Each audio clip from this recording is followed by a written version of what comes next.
Professor Velnax clicked his chitinous claws against the podium surveying his xenobiology class.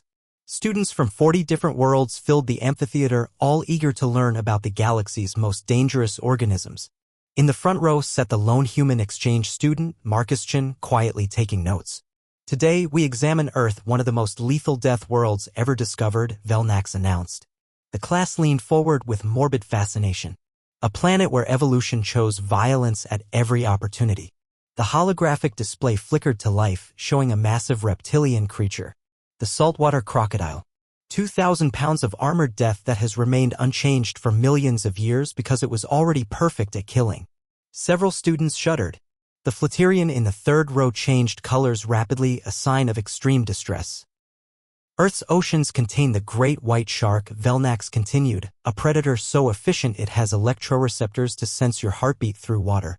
And the box jellyfish, transparent, nearly invisible, with enough venom to kill 20 adults.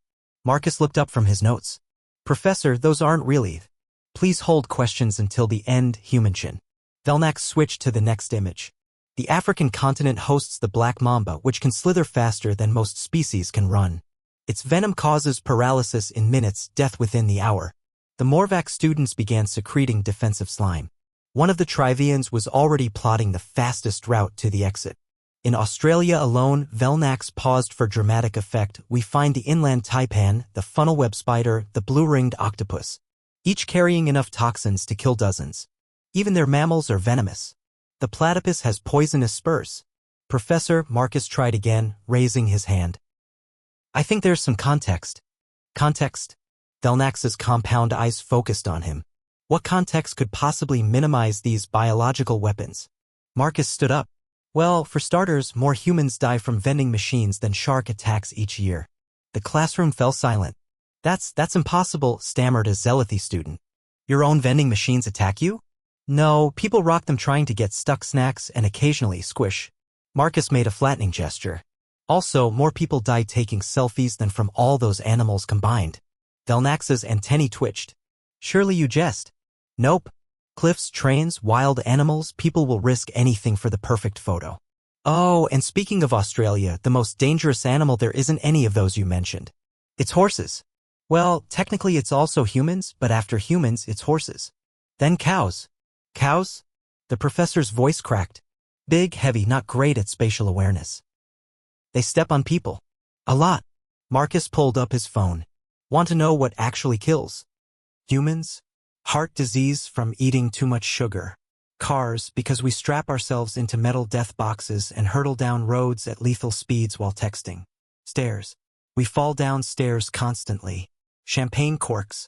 Coconuts falling from trees. Our own furniture. The class stared in horrified fascination. But the deadliest creature on Earth? Marcus grinned. Mosquitoes. Tiny, annoying, buzzing insects. They've killed more humans through disease than every war, every predator, every natural disaster combined. Half the humans who ever lived, dead by mosquito. A Grendelian fainted. And here's the kicker, Marcus continued, warming to his theme. We know all this. We have statistics, charts, detailed analysis of exactly how likely everything is to kill us. And we still pet the venomous spiders because they're fuzzy.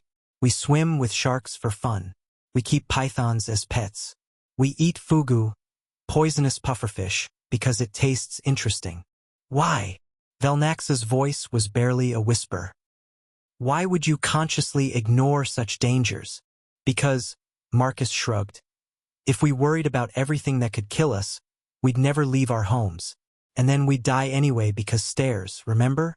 So we look at these terrifying predators our planet evolved. And you know what we do? We make plushies of them. We put them in zoos. We name them things like Fluffy and Mr. Snuggles. He pulled up another image on his phone. This is my pet snake, Noodle. He's a ball python. Could he strangle me? Theoretically. Does he? No, he's too busy being a scarf and judging my life choices. The entire class turned to look at Professor Velnax, who stood frozen at the podium, his careful lesson plan in ruins. So yes, Marcus concluded, sitting back down, Earth has dangerous animals, but the most dangerous thing on Earth? It's us. And not because we're apex predators, but because we're the only species dumb enough to look at apex predators and think, I bet I could ride that. From the back of the room, someone whispered, and do they? Marcus grinned. Google Florida man alligator. I'll wait. The resulting search crashed the classroom's network from 40 simultaneous queries. Professor Velnax quietly updated his lesson plan, Earth, Death World, not because of its creatures, but because humans treat death as a suggestions rather than a rule.